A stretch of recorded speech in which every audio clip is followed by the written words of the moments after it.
Remember when it was recently revealed that Trump was mentioned in some emails of Jeffrey Epstein's, and that Democrats deceptively released emails to make it seem like Trump was complicit, or even involved in the abuse of women, but the emails actually proved that he was not? The White House just out with a new blistering response for Democrats after they released emails written by Jeffrey Epstein that referenced President Trump.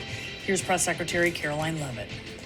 Well, folks, the Democrats might want to stop requesting the release of the Epstein files every other week, because guess who was just named in them? That's right, their very own Barack Obama.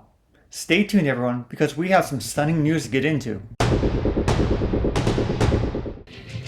It is not a coincidence that the Democrats leaked these emails to the fake news this morning ahead of Republicans reopening the government. Why are White House officials then meeting with Representative Boebert in an effort to try and get her to not sign this petition calling for the release of the files? Doesn't it show transparency that members of the Trump administration are willing to brief members of Congress whenever they please? Doesn't that show our level of transparency? In one email from 2011, Epstein writes, quote, "The dog that hasn't barked is Trump. Redacted victim spent hours at my house with him." House Oversight Republicans earlier questioned why Democrats redacted the name, saying, quote, "It's because this victim, Virginia Giuffre, publicly said that she never witnessed wrongdoing by President Trump." We have CNN's Caitlin Collins, who is live at the White House. Caitlin, we heard Leavitt address this meeting at the White House that's expected to happen today. It does include Congresswoman Lauren Boebert. What have you learned about it? Yeah, Brianna, two things stood out to me from that briefing. Obviously, Caroline Leavitt was saying that they believe these emails prove that President Trump did nothing wrong. Obviously, he's being accused of any wrongdoing. We made that clear in our reporting this email. They just shed new light on Jeffrey Epstein mentioning Donald Trump multiple times in private correspondence over the span of about 15 years. They did not deny that Donald Trump spent time with Virginia Giuffre at Jeffrey Epstein's house. That is obviously what Jeffrey Epstein was insinuating in that email to Ghislaine Maxwell from April 2011. But obviously they were critical, highly critical of Democrats on the House Oversight Committee for releasing these emails that they got as a result of that bipartisan subpoena. But it was a pretty short briefing, Brianna. Obviously, it was about 1:25 or so when the press secretary came out with the FBI director, Kash Patel, who gave an opening statement that was unrelated. It had to do with fentanyl and China. He left without taking questions. And then Caroline Leavitt delivered her own opening statement before taking questions. So relatively few questions in that briefing there. But obviously, several of them were about these new emails from Jeffrey Epstein to Ghislaine Maxwell and to the author, Michael Wolff. And the other thing that stood out is that meeting that we exclusively reported on here at CNN, where the White House was hosting Lauren Boebert, a Republican congresswoman of Colorado, who has said, yes, she agrees that the White House and the administration should have to release all of their files related to Jeffrey Epstein that are inside the Justice Department. Ever since the Epstein files were delayed in their release, as promised by the Trump administration, Democrats and a radical left have been rabid about getting them out. Because their very own conspiracy theory is that the reason why they weren't released right away is because Trump was actually named them. However, there is quite a bit of evidence to the contrary. In fact, Trump was one of the earliest ones working to get the information out about the type of person Jeffrey Epstein was. The following timeline reinforces this. In 2004, Trump banned Epstein from Mar-a-Lago. In 2005, Trump reported Epstein's behavior to authorities. In 2009, Trump cooperated with Epstein's victim's lawyer. In 2017, Trump signed an executive order targeting human trafficking.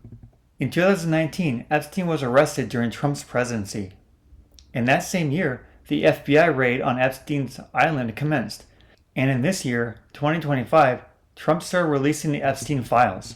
As this obviously shows, Trump was the first person to speak out about Epstein many years ago.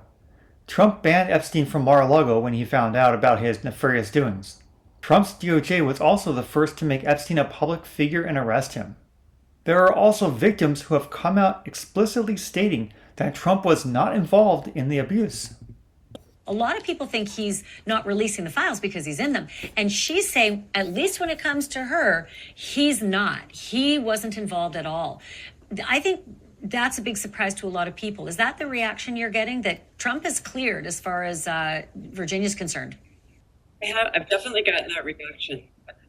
I mean, when we announced the book, we made it clear that Trump was not implicated. Again, as you point out, Virginia was in the Epstein Maxwell orbit for about 24 months, a little longer. And so she only knows about that period. But in that period, she didn't see Trump in any sort of compromising position. She didn't see him abuse anyone. And in fact, remember, she is procured by Ghislaine Maxwell. She is approached by this posh British woman with a beautiful outfit, beautiful handbag at Mar-a-Lago Spa, where she is working as a $9 an hour towel girl in the Mar-a-Lago Club, which obviously Trump still owns. So she knew Donald Trump because she worked there. She thought she was honored to work there. It was a beautiful place. And she met him several times because her father also worked there and introduced him to her. He said, "Do you babysit?" She said yes. He gave her, he had her babysit for some of her friends when they visited the club. So she had fond memories of him from her teenagehood. And then I was there in Australia with her in October, right before the presidential election. And here was this former president running for president again, partly on the plank that he was going to release the Epstein files.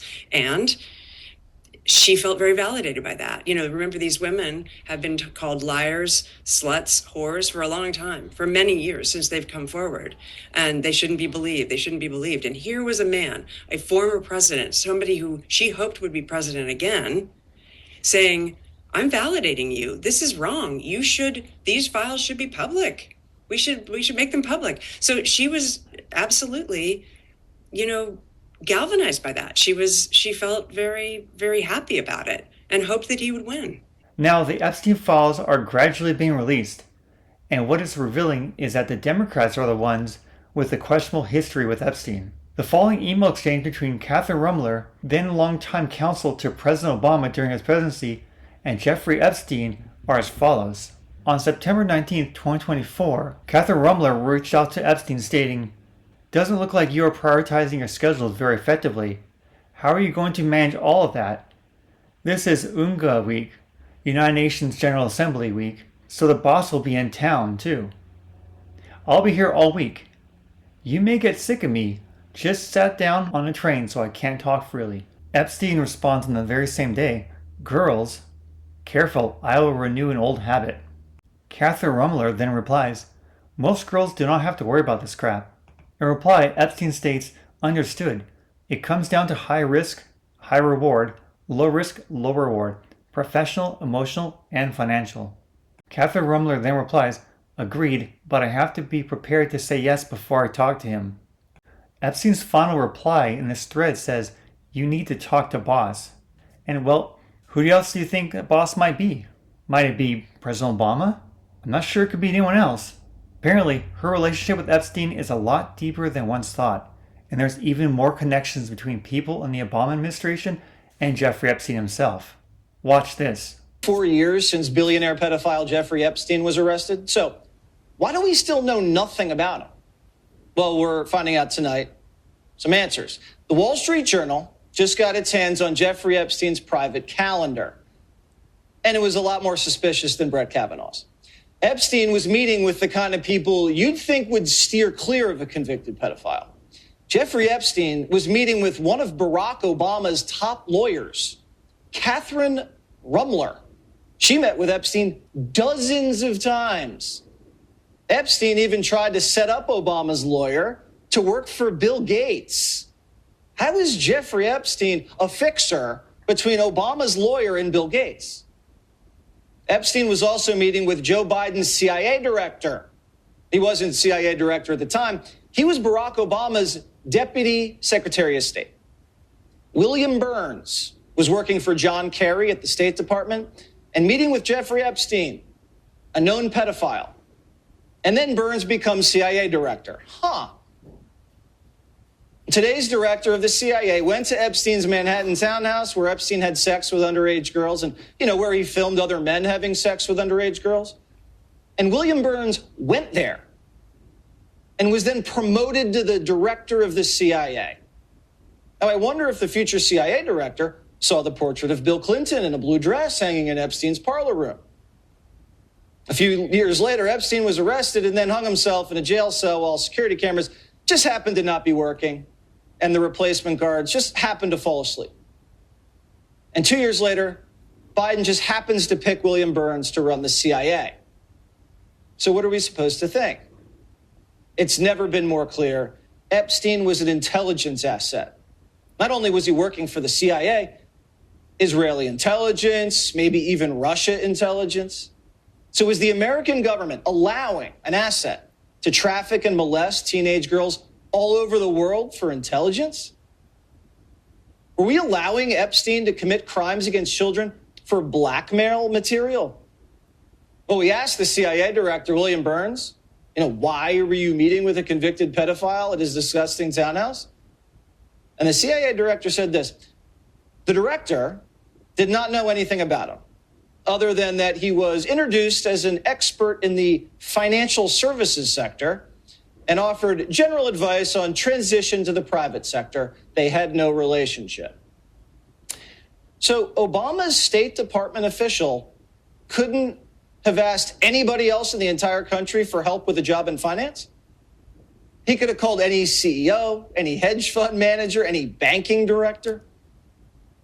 But he meets with Jeffrey Epstein, a guy that doesn't even really have a real business, a guy that doesn't even have a website, a guy that, as far as we know, only had one client, the CEO of Victoria's Secret. That doesn't add up, Bernsey. And this explains the sweetheart deal back in 2006. This explains the prison cell cover-up. And this explains why all the Epstein tapes went missing. Everything Epstein recorded, everything, missing. Every property he owned. But when he died, the Fed seized all the tapes, and the only person who's ever been arrested since then was the Madam, Maxwell. Jeffrey Epstein found me almost immediately. He knew exactly where I was, the location. And I knew then that I was being filmed. I was being watched 24/7. There were cameras all over the island. So the CIA has all the sex tapes, and they've been blackmailing like crazy. This is the blackmail jackpot.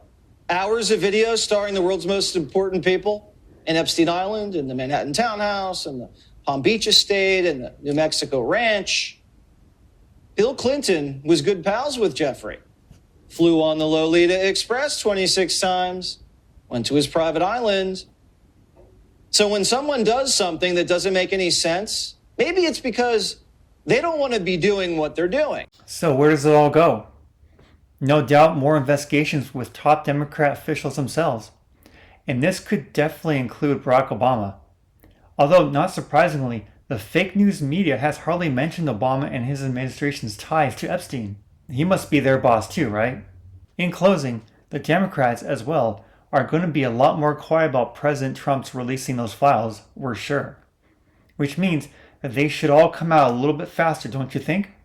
Thank you for watching, and as always, we'll see you in the next one.